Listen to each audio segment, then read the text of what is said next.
Hello champions, welcome back to optimistic Jeet channel. तो ये है हमारे मॉडर्न हिस्ट्री का second chapter, advent of Europeans, यूरोपियों का आगमन। तो आइए फटाफट से वीडियो की शुरुआत करते हैं। और जो भी चीज़ें आपको यहाँ बताई जाएंगी वो हर एक चीज़ आपके एग्ज़ाम पॉइंट ऑफ व्यू से बहुत ज़्यादा इंपॉर्टेंट है और कोई भी चीज़ मैं छोड़ने वाला नहीं हूँ। तो कोशिश करिए कि वीडियो पूरी देखिए। नोट्स आपको टेलीग्राम चैनल पे हमारे मिल जाएंगे, जिसका लिंक बहुत जल्दी आपको शेयर कर दिया जाएगा डिस्क्रिप्शन में। तो आइए शुरुआत करते हैं। तो हमारा चैप्टर है एडवेंट ऑफ यूरोपियंस, यूरोपियों का आगमन। इससे पहले आपने पढ़ा कि मॉडर्न हिस्ट्री के जो उपागम होते हैं, ठीक है, जो अप्रोचेज़ हैं मॉडर्न हिस्ट्री के, वो कौन कौन से अप्रोच हैं। जो हमने 4 टाइप के अप्रोच पढ़े थे, फोर टाइप्स ऑफ अप्रोच हमने देखे थे। तो वो अप्रोच आप इसकी पहले वाली वीडियो प्लेलिस्ट में जाके, जो इससे पहली वीडियो है उसमें देख लीजिएगा।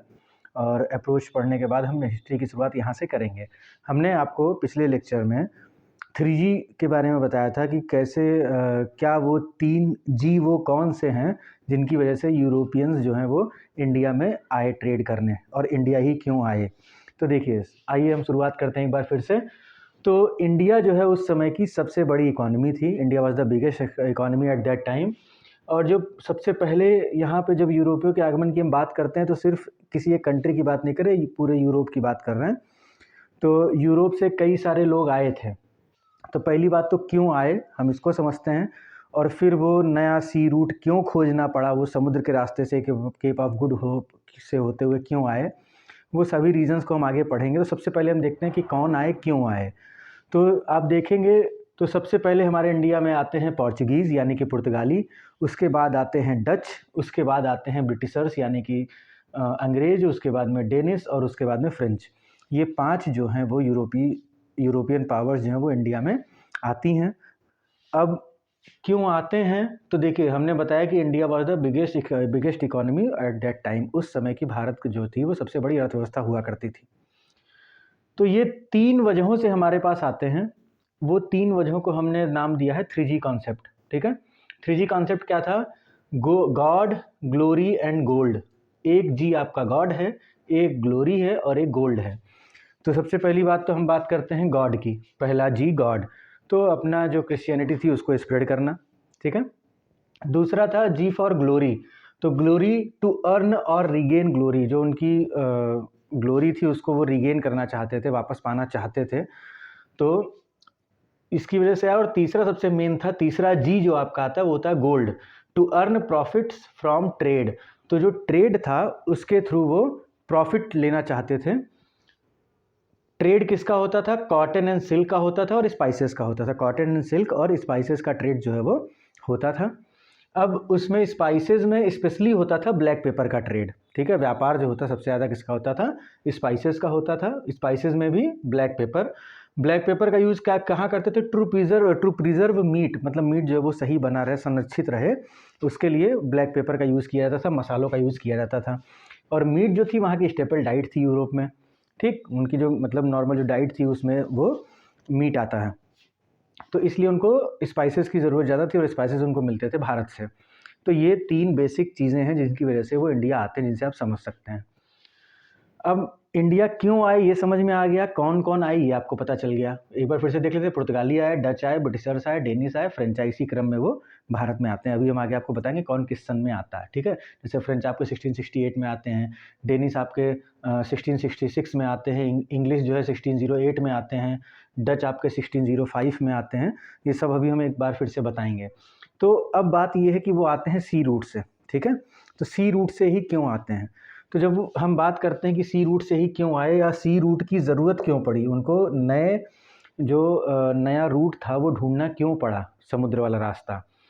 तो होता क्या है कि कहानी 1453 की है, 1453 की है। उस समय जो आपका ओटोमन टर्क्स थे उन्होंने कॉन्स्टेंटिनोपोल नाम की जगह को ऑक्यूपाई कर लिया। एक जगह है कॉन्स्टेंटिनोपोल।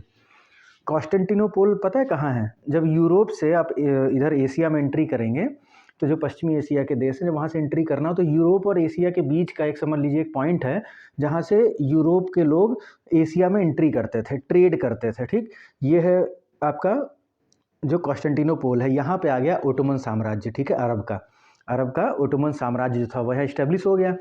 अब जब यहाँ पे ओटोमन साम्राज्य, ओटोमन एम्पायर आ गया, तो उन्होंने क्या किया, उन्होंने पहली चीज़ तो कहा कि इधर से कोई आप नहीं जा सकते, यूरोपियंस को कहा आप एशिया में इधर से ट्रेड नहीं कर सकते, और अगर आप ट्रेड करेंगे तो आपको इतनी इतनी ये कीमत देनी पड़ेगी। मतलब उन्होंने जो टैक्सेस थे, जो वो पैसा देते थे ट्रेड के बदले जो यूरोपियंस, उसमें बहुत ज़्यादा बढ़ोतरी कर दी। अब यूरोपियंस को होने लगी दिक्कत, तो उन्होंने कहा कि अगर हम इधर से जाते हैं तो जितना हम वहाँ से लाके ट्रेड करते हैं और जितना हमें इनको देना पड़ता है टैक्स, उसकी वजह से हमें बहुत ज़्यादा प्रॉफिट नहीं हो रहा है। लेकिन चूँकि स्पाइसेस की तो नीड है ही है, तो अब क्या होगा, स्पाइसेस वहाँ से मंगाना जो है एशिया से, इंडिया की तरफ से स्पाइसेस वगैरह ले जाना उनके लिए बहुत महंगा हो गया कॉन्स्टेंटिनोपल की तरफ से। तो अब इसके बाद इन्होंने कहा कि हम जो है ढूंढेंगे एक सी रूट, ठीक है। जो कॉन्स्टेंटिनोपल था वो सिल्क रूट पे आता है। सिल्क रूट आपका वही जो ट्रेड का जो व्यापार का जो मार्ग था उसको हम बोलते थे सिल्क रूट, जो यूरोप से एशिया की तरफ आता था। तो वह बीच में कॉन्स्टेंटिनोपल पड़ता था, जिस पे अब ओटोमन जो साम्राज्य, ओटोमन एम्पायर है, वो आके बैठ जाता है। तो अब हमें ज़रूरत पड़ती है नए सी रूट की। हमें तब उन्होंने ये डिसाइड किया कि हम समुद्र के रास्ते से पूरा अफ्रीका क्रॉस करते हुए जाएंगे। अब ये हुआ रास्ता ढूंढना है। तो वो रास्ता ढूंढते हुए सबसे पहले आते हैं वास्को द गामा, ठीक है। पोर्चुगीज़ हैं, पुर्तगाली हैं, वास्को द गामा, वो सबसे पहले आते हैं। उन्होंने केप ऑफ गुड होप होते हुए नया सी रूट जो है वो खोजा, ठीक। केप ऑफ गुड होप होते हुए उन्होंने नया सी रूट खोजा। और वो जब भारत आते हैं तो 1498 में, 1498 में आते हैं, और आते हैं केरला के कालीकट तट में। केरला में एक तट है, कोस्ट है जिसका नाम है कालीकट, वहाँ पे वो आते हैं। और इनके पीछे पीछे फिर 1605 यानी 1605 में डच आएंगे, उसके पीछे 1608 यानी 1608 में अंग्रेज आएंगे, इंग्लिश, 1616 में डेनिस आएंगे, और 1668 में फ्रेंच आएंगे। अब चूँकि इतनी सारी कंपनियां आने लगी, ये सब कुछ होने लगा, तो उससे क्या हुआ, इनको थोड़ी सी इनसिक्योरिटी हुई अपने गुड्स को लेके। तो अपने गुड्स की इनसिक्योरिटी के चक्कर में उन्होंने बनाई फैक्ट्रीज़। क्या बनाई?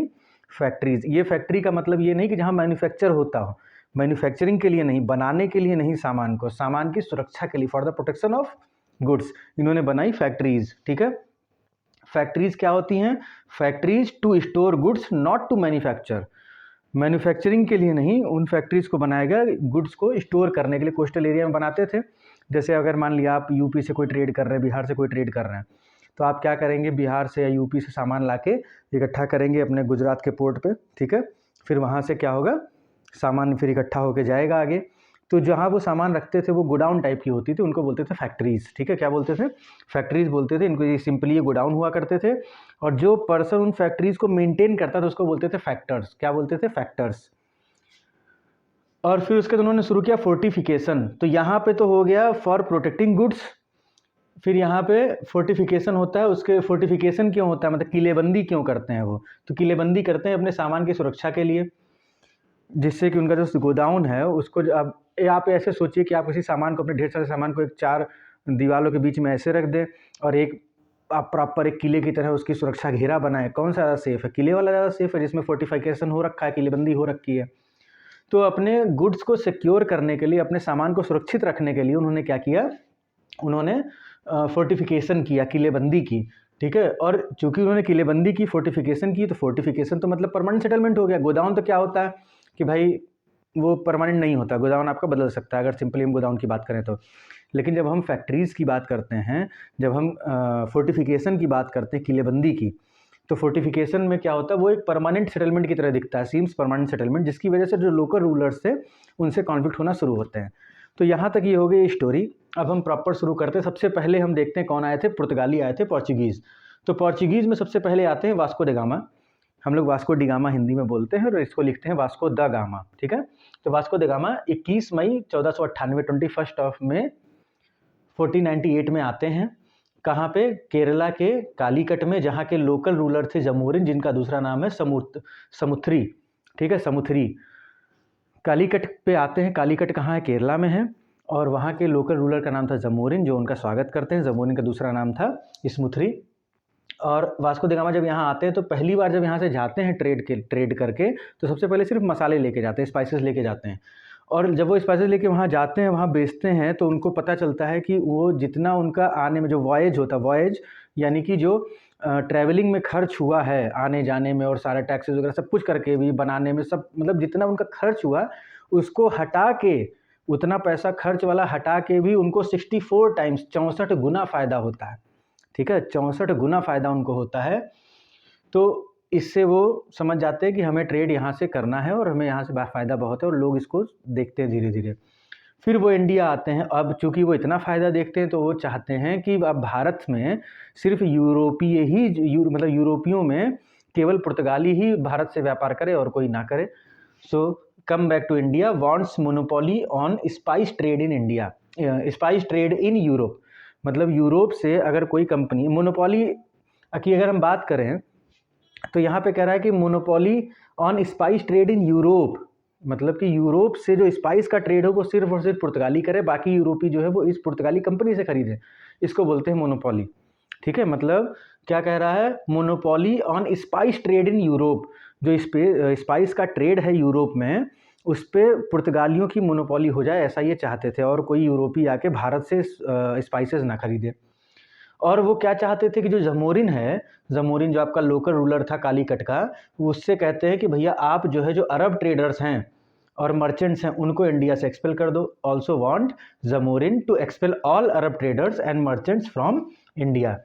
लेकिन क्या होता है कि जमोरिन उनकी ये सब डिमांड रिजेक्ट कर देते हैं और पोर्चुगीज हर्ट हो जाते हैं। अब यहाँ पे एक बेसिक सी स्टोरी जान लेते हैं इसके पीछे की पूरी। तो होता क्या है कि सी रूट का जो आइडिया है ना फाइंड करने का, ठीक है, ये इंडिया के लिए सी रूट ढूंढना एक ऑब्सेशन बन गया। किसके लिए? प्रिंस हेनरी के लिए। मतलब वो उनके लिए सबसे बड़ी चीज़ हो गई थी कि इंडिया के लिए सी रूट हमें खोजना ही खोजना है, उनके लिए बेसिक सी चीज़ थी। तो प्रिंस हेनरी का निक नेम था नेविगेटर। ठीक है, idea of finding a sea route to India had become an obsession for prince Henry of पुर्तगाल। पुर्तगाल के प्रिंस थे प्रिंस हेनरी, और इनका निकनेम था नेविगेटर। फिर इसके बाद आगे चल के एक होती है ट्रिटी ऑफ टॉर्डेसिलस। ट्रिटी ऑफ टॉर्डेसिलस, टॉर्डेसिलस की संधि होती है 1494 में, 1494 में। ठीक है, स्पेन और पुर्तगाल के बीच में। उस समय दो सबसे बड़ी ट्रेड के लिए देखा जाए तो यूरोपीय पावर्स में एक स्पेन था और एक पोर्चुगल थे, पुर्तगाली थे। तो क्या होता है कि जो स्पेन और पोर्चुगीज़ हैं, पुर्तगाली हैं, ये आपस में इस ट्रीटी के द्वारा समझौता करते हैं। ठीक है, क्या एग्रीमेंट होता है कि वो जो नॉन क्रिश्चियन वर्ल्ड है, यानी यूरोप के बाहर का वर्ल्ड, यूरोप क्रिश्चियन वर्ल्ड था, बाकी सब नॉन क्रिश्चियन वर्ल्ड था, तो जो नॉन क्रिश्चियन वर्ल्ड है उसको एक इमेजिनरी लाइन से डिवाइड कर दिया। और इमेजिनरी लाइन कहाँ से? अटलांटिक में, जो अटलांटिक आपका सी है वहाँ से एक इमेजिनरी लाइन खींच दी, जो है नॉर्थ टू साउथ एक इमेजिनरी लाइन खींची, और कहा कि एक हिस्से की तरफ का व्यापार आप करोगे, एक हिस्से की तरफ का व्यापार हम करेंगे। क्या है वो? तो सबसे पहले देखते जो ये लाइन खींची वो थी 1300 miles west of the Cape Verde islands. Cape Verde islands हैं, ठीक है, वहाँ से उसके क्या बोलते हैं वेस्ट में 1300 माइल्स पे ये लाइन खींच दी गई, इमेजिनरी लाइन। और मतलब 1300 माइल जो है वो केप वर्डे जो द्वीप है, केप वर्डे द्वीप के पश्चिम में 1300 माइल दूर, 1300 मील दूर एक लाइन खींची गई इमेजिनरी अटलांटिक सागर में, और कहा गया कि भाई इसको हम डिवाइड कर लेते हैं, इसके एक तरफ का हिस्सा आप लोग, एक तरफ का हिस्सा का व्यापार हम करेंगे। तो कैसे डिवाइड हुआ? पोर्चुगीज को कहा गया कि they will claim and occupy east of line and Spain will occupy west of line. जो लाइन है उसके ईस्ट में आपका पुर्तगाली जाएंगे और उसके वेस्ट में स्पेन जाएगा। इसीलिए आप देखते हैं कि स्पेन जो है वो नहीं, भारत में आते हैं पोर्चुगीज़। ठीक है, तो ये याद रखिएगा, एक लाइन खींची जाती है इमेजिनरी अटलांटिक में वर्डे या केप वर्डे आइलैंड से 1300 माइल पश्चिम में, 1300 मील पश्चिम में। ठीक है, ट्रीटी ऑफ टॉर्डेसिलस के अंदर। ट्रीटी ऑफ टॉर्डेसिलस कब होती है? 1494 1494 में होती है। और इसमें कहा जाता है कि जो इमेजिनरी लाइन खींची गई है अटलांटिक में उसके ईस्ट, जो ईस्ट ऑफ लाइन है वहाँ पे पोर्चुगीज क्लेम करेंगे, ऑक्यूपाई करेंगे, और वेस्ट ऑफ लाइन पे स्पेन करेगा। फिर 1487 में क्या होता है? पोर्चुगीज नेविगेटर बार्थोलोम्यू दियास ये क्या करते हैं? Rounded Cape of Good Hope in Africa and sailed up the eastern coast. ठीक है, वो जो ईस्टर्न कोस्ट है उसको सेल्ड अप करते हैं। कहाँ पे? Cape of Good Hope in Africa. कौन करता है? Bartholomew Dias. कौन करता है? Bartholomew Dias. ये आपके हैं पोर्चुगीज नेविगेटर, 1487 में करते हैं। फिर Vasco da gamma led by Gujarati pilot named Abdul Majid. तो जो वास्को डी गामा हैं वो केप ऑफ गुड होप तक आते हैं और वहाँ से एक गुजराती यहाँ पे गुजराती पायलट लिखा है, मतलब जो जहाज़, ये उड़ाने वाला जहाज़ नहीं, पानी वाला जहाज़। तो पानी वाले जहाज़ का जो पायलट है उसका नाम है अब्दुल माजिद। कई स्टेट पीसीएस में और वनडे एग्जाम्स में ये क्वेश्चन पूछा गया है कि जो आपका वास्को ड गामा था, वास्को द गामा या वास्को डी गामा जो था, वो जो भारत आता है तो वो किसकी मदद से आता है, तो उसको लेके आता है आपका अब्दुल माजिद, जो कि गुजराती पायलट है। ठीक है, तो मैं एक बार स्क्रीन से हट जाता हूँ, इसको आप फटाफट से नोट कर लेते हैं, फिर हम नेक्स्ट स्लाइड पे आते हैं। और ये सारी चीज़ें आपकी इंपॉर्टेंट हैं, सभी फैक्ट इंपॉर्टेंट हैं। स्टोरी आप अगर नहीं समझ रहे हैं तो आपको दिक्कत होगी फैक्ट्स याद करने में, स्टोरी के साथ में फैक्ट्स अच्छे से याद हो जाते हैं। तो फटाफट से इसको नोट कर लीजिए और हम फिर आगे बढ़ते हैं बहुत जल्दी। ठीक है, नोट करिए फटाफट। तो उसको आप लोगों ने नोट कर लिया होगा वीडियो पॉज करके। अब हम आगे बढ़ते हैं। तो अब हम आते हैं सितंबर 1500, सितंबर 1500 पे। तो पेड्रो अल्वारेज कैब्रल हैं, ये एक फैक्ट्री इस्टेब्लिश करते हैं कालीकट में। पेड्रो अल्वारेज कैब्रल ये 1500 सितंबर 1500 में आते हैं और कालीकट में एक फैक्ट्री इस्टेब्लिश करते हैं। And he succeeded in making advantageous treaties with the local ruler of Cochin and Cannanore. Cochin और कन्नानूर के जो लोकल रूलर हैं उनके साथ कुछ फ़ायदेमंद संधियाँ, ठीक है, करने में ये सफल हो जाते हैं। And Vasco da Gama set up a factory at Cannanore. Vasco da Gama जो हैं वो कन्नानूर में एक फैक्ट्री सेटअप करते हैं। अब देखिए ये सब फैक्ट्री सेटअप हो रही है, सारी चीज़ें हैं, स्टोरी आप पूरी एकदम समझते हुए चलिए। लास्ट में एक लाइन से, अभी अगर हम आपको यहाँ बताएंगे तो शायद थोड़ा सा कन्फ्यूज़न आपको हो सकता है। इसके बाद अगली स्लाइड में हम आपको पूरा कि कौन सी फैक्ट्री कब बनी है एग्जैक्ट हम आपको बताएंगे, जिससे आप उसको आसानी से याद कर सके एक जगह पे। ठीक है, अब आते हैं Francisco de Almeida, Francisco de Almeida या फ्रांसिस्को डी अल्मीडा हिंदी में। तो 1505 में क्या होता है, 1505 में पोर्चुगल के जो किंग हैं, पुर्तगाल के जो किंग हैं, वो अपॉइंट करते हैं गवर्नर 3 ईयर टर्म के लिए, 3 साल के कार्यकाल के लिए एक गवर्नर को अपॉइंट करते हैं वहाँ के पुर्तगाल के जो राजा हैं। और किसको करते हैं अपॉइंट, तो फ्रांसिस्को डी अल्मीडा, ये हमारे जो है पहले गवर्नर हैं पोर्चुगीज़ के। ठीक, उनको एडवाइस किया जाता है to build fortresses at Anjadiva, Cochin, Cannanore, Kilwa, और ऐसे मतलब कुछ चीज़ें बताई गई इनको। ये सब एग्जाम पॉइंट ऑफ व्यू से इतना इंपॉर्टेंट नहीं है, बट हाँ इनको चूँकि बताई गई तो हम आपको बता दे रहे हैं। 1507 में क्या होता है, इंपॉर्टेंट है 1507, याद रखिएगा। Portuguese squadron was defeated in a naval battle of Diu by combined Egyptian and Gujarat navies and his son was killed. Francisco de Almeida का जो सन है वो 1507 में मारा जाता है। क्यों, क्योंकि एक वॉर होती है एक छोटी सी, ठीक है, पोर्चुगीज स्क्वाड्रन जो है, जो उनकी नौसेना है वो हार जाती है। ठीक है, स्क्वाड्रन मतलब एक सेना की टुकड़ी का मतलब है। तो उनके पोर्चुगीज़ की सेना की टुकड़ी है जो नेवल बैटल में, यानी कि जो पानी का युद्ध है, ठीक है, जल में जो युद्ध होता है उसमें वहाँ दीव में हो रहा है और वहाँ पे ये हार जाते हैं। किससे, इजिप्शियन और गुजरात नेवीज़ की जो कंबाइंड नेवल स्क्वाड्रन है उससे। ठीक है, फिर उसके बाद ये बदला लेने के लिए प्लानिंग करता है। फिर उसके बाद में क्या है, his vision was to make the Portuguese the master of Indian Ocean. उसका जो विज़न था, जो उसका उद्देश्य था, वो था पुर्तगालियों को जो इंडियन ओशियन है उसका मास्टर बनाना। ठीक है, इसीलिए वो एक पॉलिसी लाता है जिसको बोलते हैं ब्लू वाटर पॉलिसी या कार्टर सिस्टम। बहुत इंपॉर्टेंट है, स्टेट पीसीएस और वनडे एग्जाम का तो फेवरेट क्वेश्चन है। हालांकि इतना पिट चुका है कि अब लगभग सबको पता होता है, आप में से भी बहुतों को पता होगा कि ब्लू वाटर पॉलिसी किसकी है, फ्रांसिस्को डी अल्मीडा की है, कार्टर सिस्टम जिसको बोलते हैं। ठीक है, फिर इसके बाद आते हैं Alfonso de Albuquerque, Alfonso de Albuquerque. ठीक है, तो ये real founder of Portuguese power in the east, east में, पूर्व में। यार देखो, अगर आप देखें मैप को तो भारत जो है ना वो यूरोप के पूर्व में ही आता है, तो वो ईस्ट कहते हैं। ठीक है, तो अल्फांसिस्को डी अल्बुकर्क जो है, he was the real founder of Portuguese power in the east.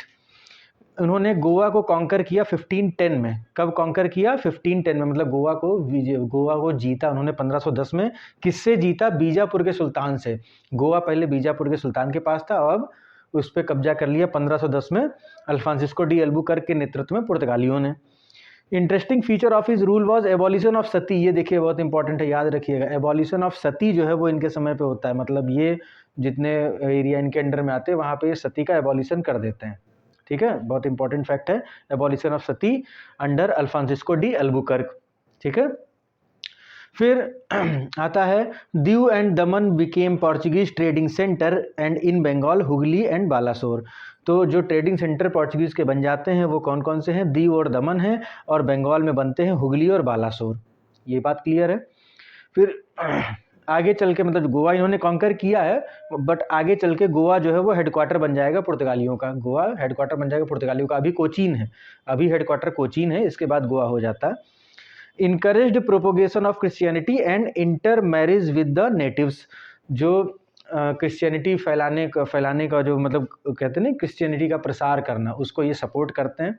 ठीक है, और इनकरेज करते हैं। और जो inter marriage with the natives, मतलब कि जो क्रिश्चियंस लोग हैं, जो पुर्तगाली लोग हैं, उनसे उनको प्रमोट करते हैं, उनको इनकरेज करते हैं लोग इंडियन से शादी करने के लिए, इंडियन फीमेल से। ठीक है, introducing new crops like tobacco and cashew नट।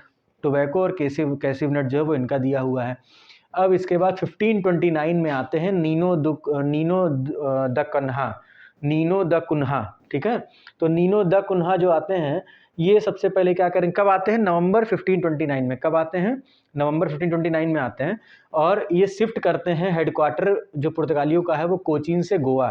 1529 में जब ये आते हैं, उसके बाद ये हेडक्वार्टर को शिफ्ट करते हैं कोचीन से गोवा। तो पुर्तगालियों का जो हेडक्वार्टर है, जो मुख्यालय है, वो कोचीन से गोवा शिफ्ट किया था। किसने किया था?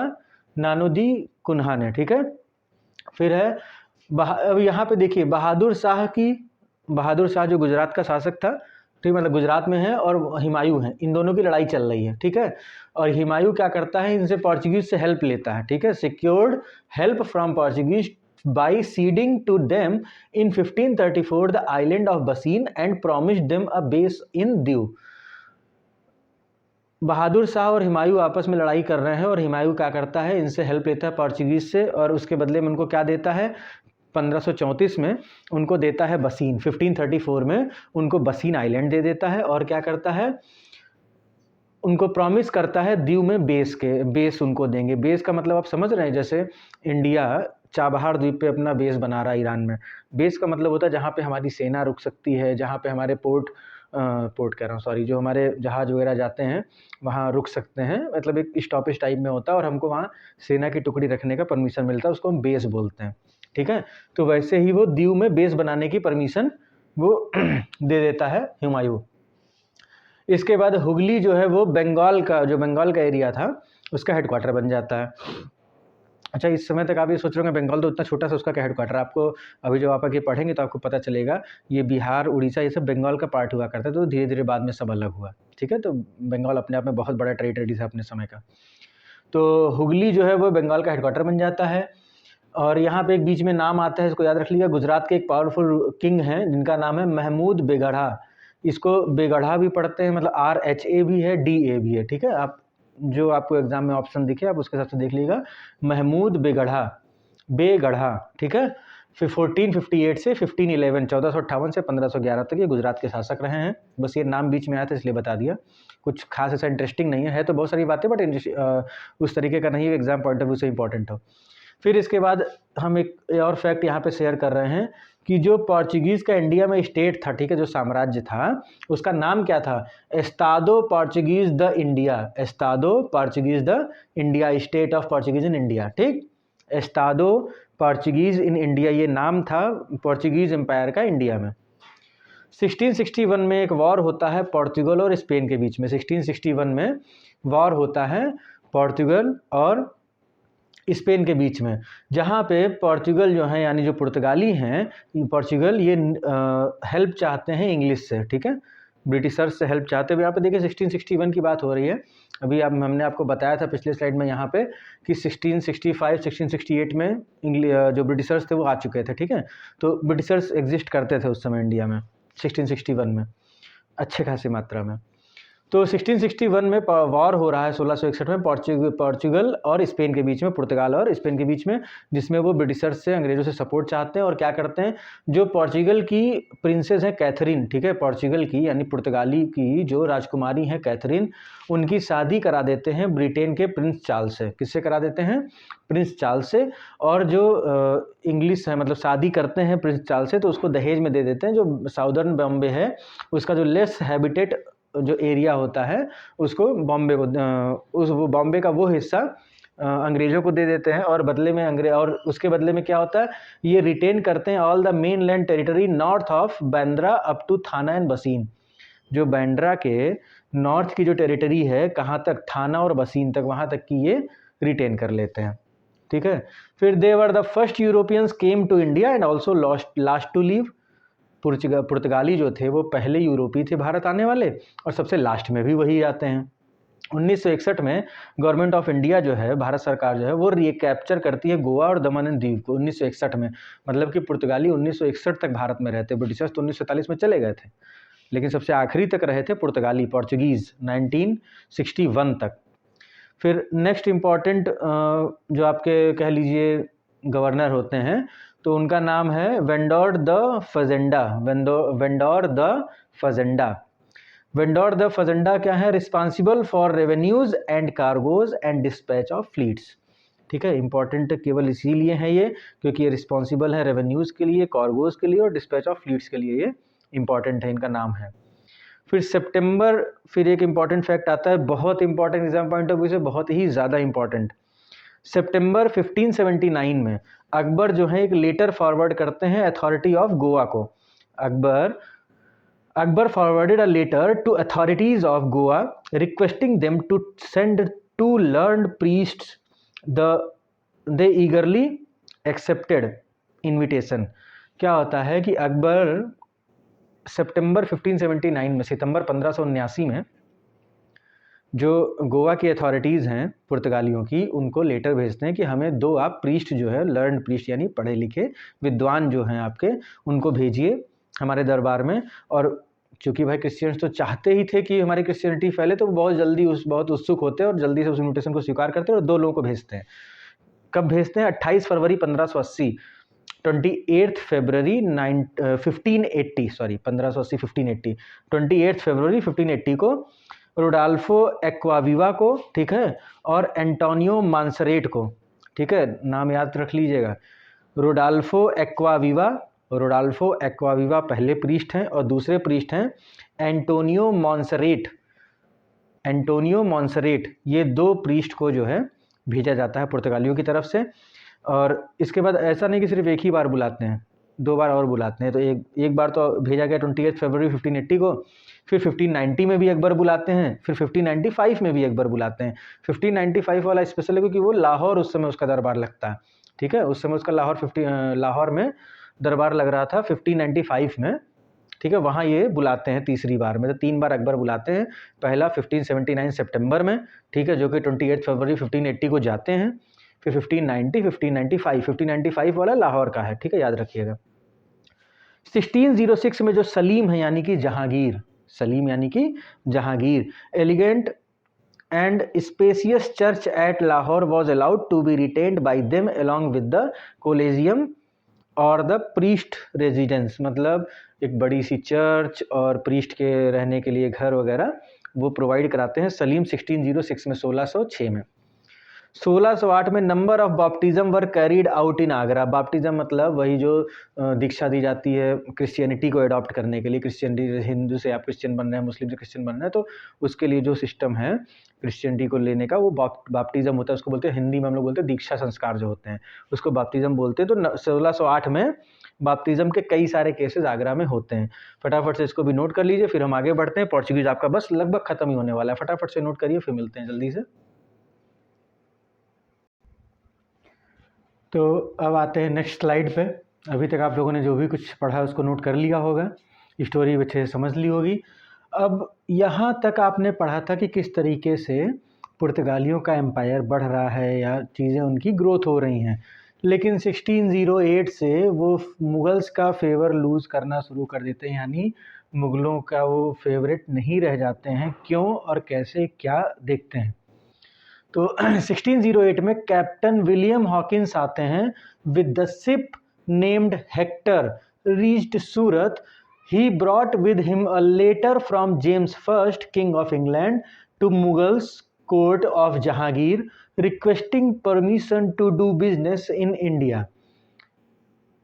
एक जहाज है जिसका नाम है हेक्टर, उस जहाज से कैप्टन विलियम हॉकिंस आते हैं, ठीक है, उस जहाज से कैप्टन विलियम हॉकिंस आते हैं और वो अपने साथ एक लेटर लाते हैं और वो आते हैं सूरत, ठीक है, कहाँ आते हैं, सूरत, और अपने साथ एक लेटर लेके आते हैं जो इंग्लैंड के किंग हैं जेम्स फर्स्ट, उस समय के इंग्लैंड के किंग हैं जेम्स फर्स्ट, उनका एक लेटर लेके आते हैं मुग़ल कोर्ट में जहांगीर के लिए, और उसमें होती है रिक्वेस्ट, किस चीज़ की रिक्वेस्ट, क्या रिक्वेस्ट करते हैं, to do business in India, ठीक है।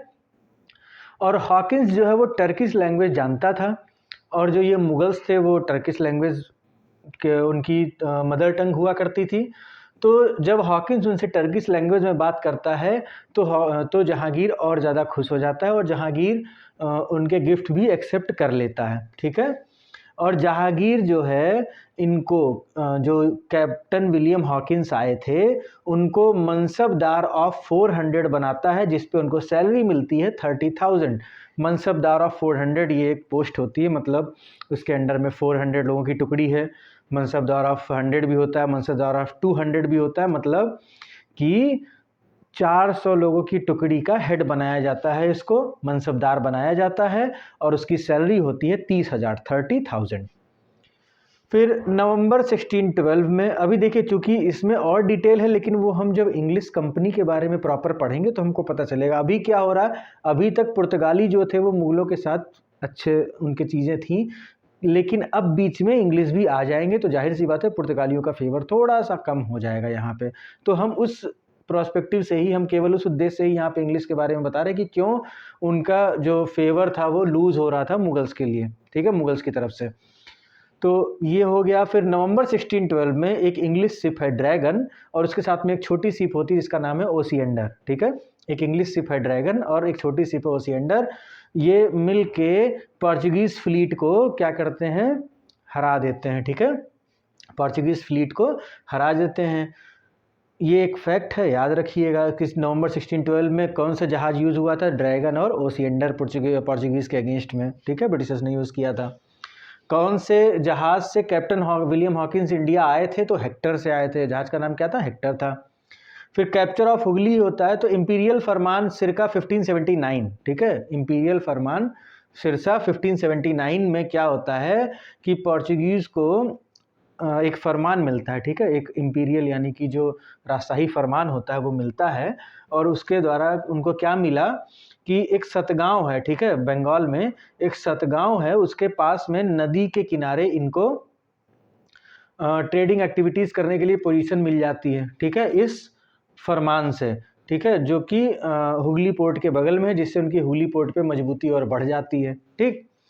लेकिन ये बात है 1579 की। फिर जून 24 1632 24 जून 1632 को मुगल सीज ऑफ हुगली बेगन हो जाता है, मतलब जो मुगल्स हैं वो हुगली को कैप्चर करना धीरे धीरे शुरू करते हैं, ठीक है, उसको सीज करना धीरे धीरे शुरू करते हैं। मराठा कैप्चर्ड सालसेट एंड बसीन, मराठा जो है वो सालसेट और बसीन कैप्चर कर लेते हैं, तो धीरे धीरे पुर्तगालियों का क्षेत्र जो है वो सीमित हो रहा है, उनकी शक्तियाँ कम हो रही हैं। Discovery of Brazil diverted colonising activities of Portugals to the west, जो उनकी कोलोनाइजिंग यानी कि जो औपनिवेशिक जो उनकी एक्टिविटी होती है, क्रियाएं हैं उनकी, वो चूँकि वहाँ पे पश्चिम में ब्राज़ील की तब उस समय तक खोज हो जाती है 1600 के अराउंड, तो उनका ध्यान जो है थोड़ा सा उस तरफ हो जाता है, इधर से वो थोड़ा डाइवर्ट हो जाते हैं, ठीक है, तो इधर ज़्यादा ध्यान भी नहीं दे पा रहे क्योंकि फोकस अभी उस तरफ है, क्योंकि वहाँ पे अभी ब्राज़ील की खोज हुई है, ठीक है। फिर 1683 में after 2 naval assaults Maratha invaded Goa, तो मराठा गोवा कब इन्वेड करते हैं, तो 1683 में, और यहाँ पे मराठा सालसेट और बसीन को कैप्चर कर लेते हैं। जून 24 1632 में मुगल सीज ऑफ हुगली बेगन होता है। तो ये आपकी कहानी हो गई पोर्चुगीज़ की। ठीक है। जितने भी फैक्ट हैं लगभग सभी आपको बता दिए गए हैं, जो कुछ भी छूटा रहेगा चैप्टर के लास्ट में एक शॉर्ट में सारा कुछ रिवाइज करवा दिया जाएगा, जिसमें सिर्फ फैक्ट होंगे, कोई स्टोरी नहीं होगी, ठीक है। अब पोर्चुगीज़ के बाद आते हैं डच, ठीक है। तो East India Company of Netherlands ये 1592 में बनी थी, 1592 में बनी थी East India Company of Netherlands, ठीक है। ये डच थे, द डच। तो first Dutchman to reach Sumatra and Bantam in 1596 कौन है? Cornelis de Houtman. Cornelis de Houtman ये सुमात्रा पे पहुंचने वाले पहले डचमैन हैं, 1596 में ये पहुंचते हैं और पहली डच फैक्ट्री बनाते हैं ये मसूलीपत्तनम में 1605 में, ठीक है। 1605 मसूलीपत्तनम, 1605 में मसूलीपत्तनम में पहली डच फैक्ट्री लगती है। ये सब फैक्ट इंपॉर्टेंट है, याद रखिएगा। Captured Nagapattinam near Madras Chennai from Portuguese. Portuguese से ये मद्रास जो कि प्रेजेंट टाइम में चेन्नई है, तो मद्रास के पास में एक नागपत्तनम जगह है जिसको ये पोर्चुगीज से कैप्चर कर लेते हैं, पुर्तगालियों से छीन लेते हैं। 1609 में पुलिकट फैक्ट्री लगाते हैं in the north of Madras. Madras के उत्तरी क्षेत्र में पुलिकट फैक्ट्री 1609 में लगाते हैं। 1605 में थी आपकी मसूलीपत्तनम की। और कुछ फैक्ट्रीज हम देख लेते हैं। तो सूरत 1616, सूरत 1616 में फैक्ट्री लगाते हैं। बिमलीपत्तम में 1641 में फैक्ट्री लगाते हैं, 1641। कराईकल में 1645 में लगाते हैं फैक्ट्री। चिंसुरा में 1653 में और बारानगर में 1658 में। इसके बाद कासिम बाजार 1658, बालासोर 1658, नागपत्तनम 1658 और कोचीन 1663। सोच रहे होंगे पटना छोड़ दिया। एक्चुअली पटना में क्या सीन है कि पटना के दो डाटा मिलते हैं, एक 1632 का मिलता है, एक 1638 का मिलता है। बेसिकली सबसे ज़्यादा जो वैलिड माना जाता है वो 1632 माना जाता है। यहाँ तक कि बीपीएससी ने और यूपीपीसीएस ने अपने एग्ज़ाम में जब ये क्वेश्चन पूछा तो उसने सही ऑप्शन 1632 को ही माना है। बट बहुत जगह ऐसा भी है जहाँ 1638 दिया, इसलिए मैंने इसको 1632/1638 लिखा है। एग्ज़ाम में कभी भी 32 और 38 एक साथ नहीं आएगा, ठीक है। और जो है या तो 32 होगा या 38 होगा। अगर 32 ऑप्शन में तो आपको पहले उसी को टिक करना होगा। फिर इसके बाद वो अपने साथ क्या लेके जाते थे, मतलब वो क्या कैरी करते थे ट्रेड में या क्या लेके गए, तो इंडिगो लेके गए यमुना वैली और सेंट्रल इंडिया से, यमुना घाटी और मध्य भारत से इंडिगो वही नील लेके गए, ठीक है। Textiles and silk, textiles and silk, textile जो कपड़े का व्यापार होता है, तो टेक्सटाइल्स एंड सिल्क ये लेके जाते थे बंगाल से, गुजरात से, कोरोमंडल कोस्ट से, ठीक है। गुजरात, कोरोमंडल कोस्ट और बंगाल से। साल्ट पीटर ले जाते थे बिहार से। साल्ट पीटर कहाँ से ले जाते थे? बिहार से ले जाते थे। ओपियम और राइस, ओपियम यानी अफीम, ओपियम और राइस ले जाते थे गंगा वैली से, गंगा घाटी से ले जाते थे। 1667 में 1667 में दो राइवलरीज यानी कि इंग्लिश और Dutch came to compromise by which British agreed to withdraw all their claims on Indonesia and Dutch retired from India. तो क्या होता है 1667 में इंग्लिश और डच क्या करते हैं, आपस में समझौता कर लेते हैं कि भैया लड़ाई झगड़े से कोई फ़ायदा है नहीं, एक काम करते हैं, एक चीज़ तुम ले लो, एक चीज़ हम ले लें। तो इंडोनेशिया से ब्रिटेन अपने यानी कि इंग्लैंड जो है वो अपने सारे जो क्लेम्स होते हैं वो वापस ले लेता है, यानी इंडोनेशिया हो गया आपका डच का। और इधर इंडिया से डच चले जाते हैं। डच कहते हैं कि ठीक है हम इंडिया से अपने सारे क्लेम्स हटा रहे हैं, आप इंडोनेशिया से हटा लो। तो इस तरीके से ये दोनों अपना जगह सेटल हो जाते हैं और आपका जो डच है यहाँ से चले जाते हैं। 1667 में जो बैटल ऑफ हिगली होती है एक, ठीक है, 1759 में, नवंबर 1759 में बैटल ऑफ हुगली होती है। और बैटल ऑफ हुगली में इंग्लिश और डच की जब लड़ाई होती है तो इसमें इंग्लिश जीतते हैं, डच हार जाते हैं, ठीक है। इंग्लिश जीतते हैं और डच हार जाते हैं, बैटल ऑफ हुगली नवंबर 1759। तो इसी के साथ हम आज की ये चीज़ यहीं ख़त्म करते हैं। हमारा ये लेक्चर जो advent of European second chapter है उसमें हमने पुर्तगाली पढ़ लिया, हमने डच पढ़ लिया। अब इसके बाद हम आगे ब्रिटिशर्स के बारे में नेक्स्ट लेक्चर में पढ़ेंगे। मैं हट जा रहा हूँ, आप इसको पॉज करके इसको नोट डाउन कर लें। और मिलते हैं आप सभी से नेक्स्ट वीडियो में। वीडियो अगर अच्छी लगी होगी तो लाइक ज़रूर कर दीजिएगा, चैनल को सब्सक्राइब करिए, जिससे और भी जो सीरीज़ हमारी चल रही है करंट अफेयर की, टॉपिक ऑफ द डे की और इंडियन पॉलिटी की, और भी जीएस के सेगमेंट आ रहे हैं, हिंदी भी आने वाला है, तो इन सभी सेगमेंट्स को आप अगर देखना चाहते हैं तो सब्सक्राइब करके बेल आइकन को ज़रूर दबाइएगा, जिससे आपको टाइम पे नोटिफिकेशन मिल सके। ठीक है, हैव ए नाइस डे, मिलते हैं आपसे नेक्स्ट क्लास में। Thank you.